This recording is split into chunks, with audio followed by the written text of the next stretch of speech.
The 2nd of February is World Read Aloud Day, a sustained initiative to promote a culture of reading.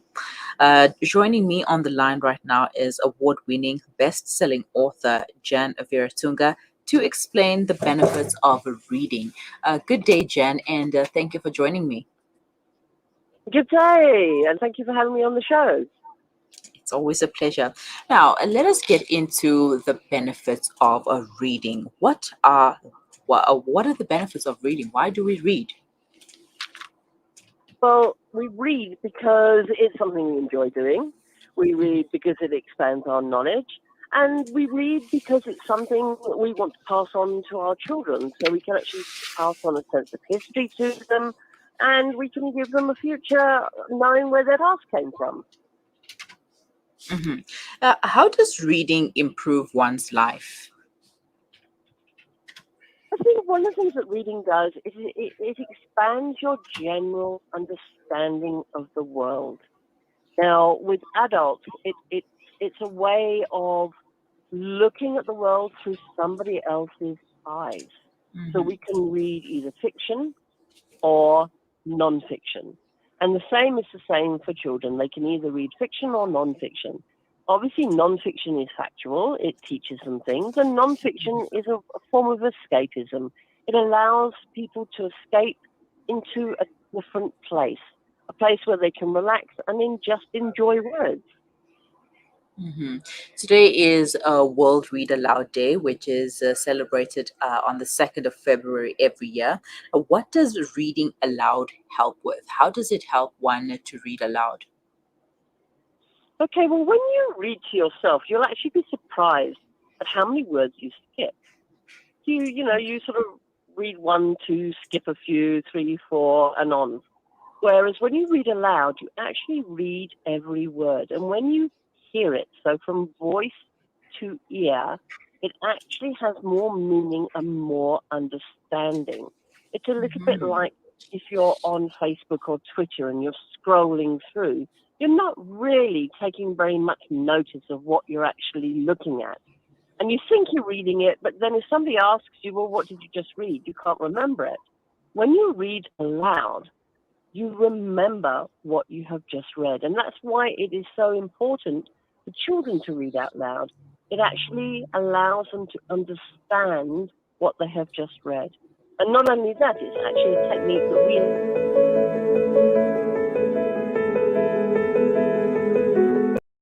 writing, we then read it out loud to ourselves, and we can hear the mistakes we've made. So it's not just necessarily for reading a book. You can use it if you're writing an essay for school, for example. Read it out loud to yourself. Did it make sense? Could you understand it? And if you can, then so can your teacher. hmm how can we encourage reading, especially amongst the youth?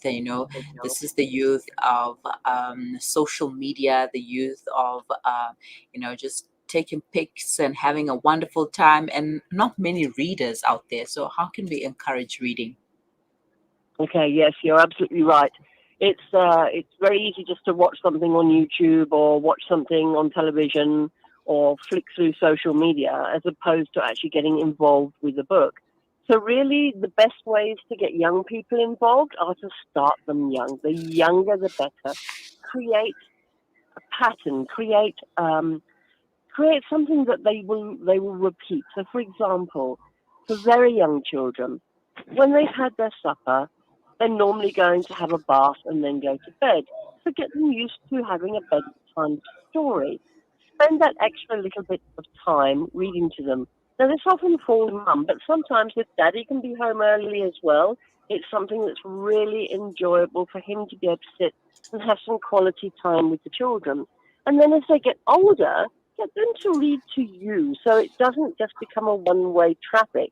And let them start actually with books that they enjoy, reading to mum or dad or granny or granddad or anybody else that would like to listen, an older sibling, a younger sibling. Sometimes it's nice for them to read to a younger child that lives with them, be it a cousin or a brother or sister.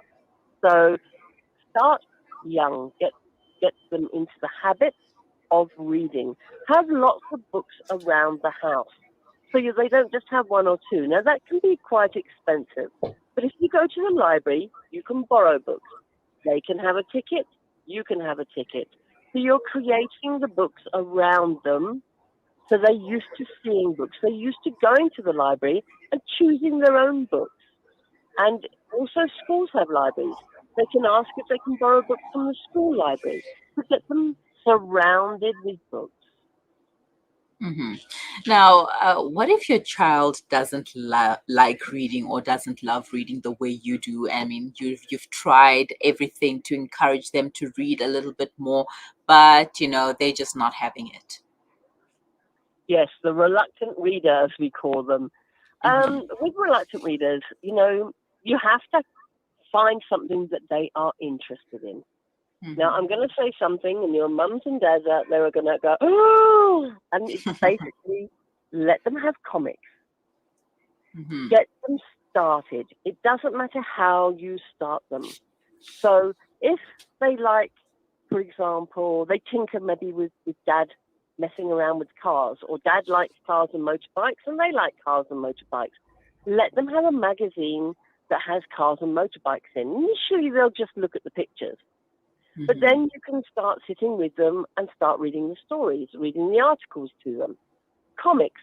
Comics are, people think of comics as a waste of time. No, no, no. They are a brilliant tool, especially to get the reluctant reader started reading. So, whatever way you can get them started, find, as I say, an interest. For example, I write about pirates, and very often you'll find kids around that sort of 7, 8, 9, 10, 11, they like pirates. They're still into pirates. They enjoy pirates. So find them books that they like. Books are based around pirates. If they like superheroes, get them books based around superheroes. Find out what they like and then tailor the book, the comic, the magazine around what they like to get them hooked on books. Hmm. Obviously, we have to start somewhere. Everybody needs to start somewhere, and sometimes comics work for some, and comics don't work for others. I mean, it didn't work for me. I didn't really like comics. I mean, I would just look at them, and I'm like, "What is going on here?" And then I would grab the closest novel to me, and until today, I prefer reading novels to comic books. So it all comes down to what works for someone and what they prefer. So yeah, I guess we should try the comic books for the reluctant reader. And I know we would like to see a future with more readers, especially children. Now, what will become of the future if we do not inculcate the culture of reading? Well, with reading, obviously comes learning. And if children aren't used to reading, if they don't have that culture of reading, then their ability to learn also becomes limited. When we read, we open up the books to children's imaginations. Okay, they create stories, they create worlds for themselves. They read, stories from other recognized authors, and that encourages them to want to read other things. So that when they come to studying, they've already got the habit of reading. It's a tool. Mhm. It's something they learn to do. So if they're used to reading books, studying becomes so much easier. I remember when I went to university, and the university library was just the biggest library I'd ever seen in my life. And I used to just spend all my spare time up there. I absolutely loved it. And and it wasn't necessarily books based on the subjects I was studying. I just would wander along and I'd see this beautiful spine of a book and I'd go, oh, I wonder what that is. I'd pull it out and I'd look at it. And again, that's where I'm stressing also libraries. Take children into the libraries, let them look at the books, let them look at different books, and as I say, it then inculcates a culture of reading, which then will help them with studying later on in life. Mhm. All right, so thank you so much for your time, Jen, and for sharing that with us. But before you leave us, what is your advice to our listeners? Oh, my advice is just every spare minute you get, instead of wasting it on social media, instead of wasting it watching television, find your book nook.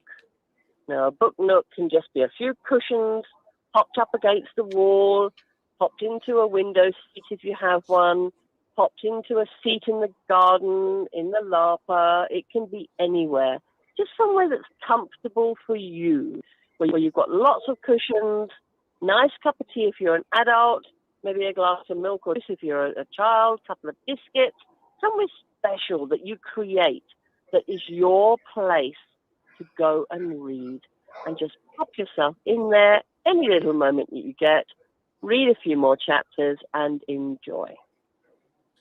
All right. Thank you so much once again, and have a wonderful day. You too, and thank you very much for having me on the show. Pleasure. Bye bye. Bye bye. Right, so if you don't have a book nook, it's easy to create one. Just grab a couple of cushions, find a little corner in your house or wherever, and yeah, grab your book and sit there and enjoy. The world will become your oyster when you dive into that book. That was award-winning and bestseller author Jann Weeratunga taking us through the benefits of reading and how you can. Go about introducing the culture of reading in your life, especially with your children. Now, it's not an easy thing to do, especially when kids are reluctant to read, or during bedtime, and they don't want to listen to a bedtime story, or they just want to play, etc. You need to at least start somewhere, and they will get into the habit of it eventually. Like I started with my daughter, and I was reluctant, thinking that perhaps she wouldn't like me telling her stories or reading to her, etc.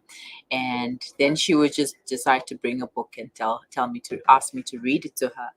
And from some of the books, since we've read all the books, I would just end up making stories up along the way as we go. So yeah, now I am officially a storyteller. I guess I should write a children's book as well.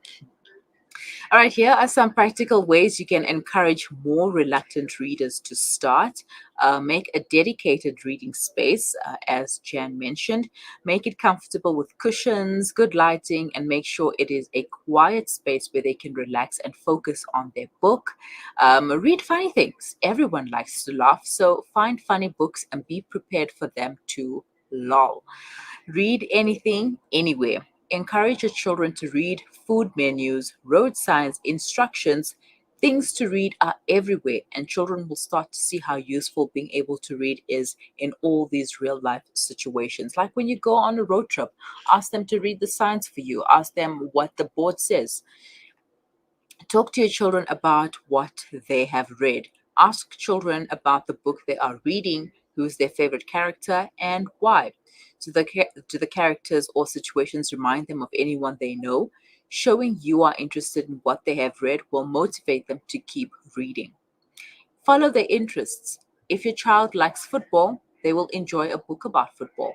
Obsessed with animals, let them read some animal facts. Loves cooking, encourage them to read recipes they want to try. Children will be keener to read about a topic they are already interested in and curious about. Read regularly. Establish a daily routine of bedtime reading. Reading aloud to children not only fosters the bond between parent and child and relaxes children before sleep, it is also known to aid the brain in mastery of a language by developing a faster processing of sound and word relationships. Read for pleasure. To develop a reading habit, it must be enjoyable. Don't question your child on the grammar or the meanings of words. Let them enjoy it for its own sake. You can help by making suitable reading material easily accessible to them and ensuring it's not too difficult for them.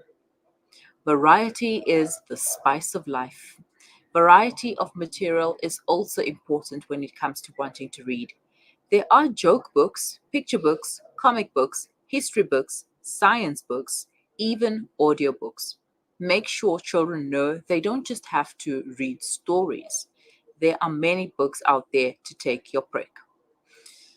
So, whatever methods you use with your children, there are a range of activities, games, and songs, etc., that are available. I mean, I wouldn't recommend you to get an app and get your kids to read on that app because of the blue light, etc. But if you can get hard copies, that will be great. The libraries are available, so get a card for your child and one for yourself too, so that they can read. And it can be a fun thing, a fun pastime for the entire family. You can also make a time, like say every day at 7 p.m., we are going to read for an hour or even for 30 minutes. And everybody gets to read their own book and in their own nook. So do something because, you know, it will be of benefit to your child now and in the future. It is 12:52. We will be right back.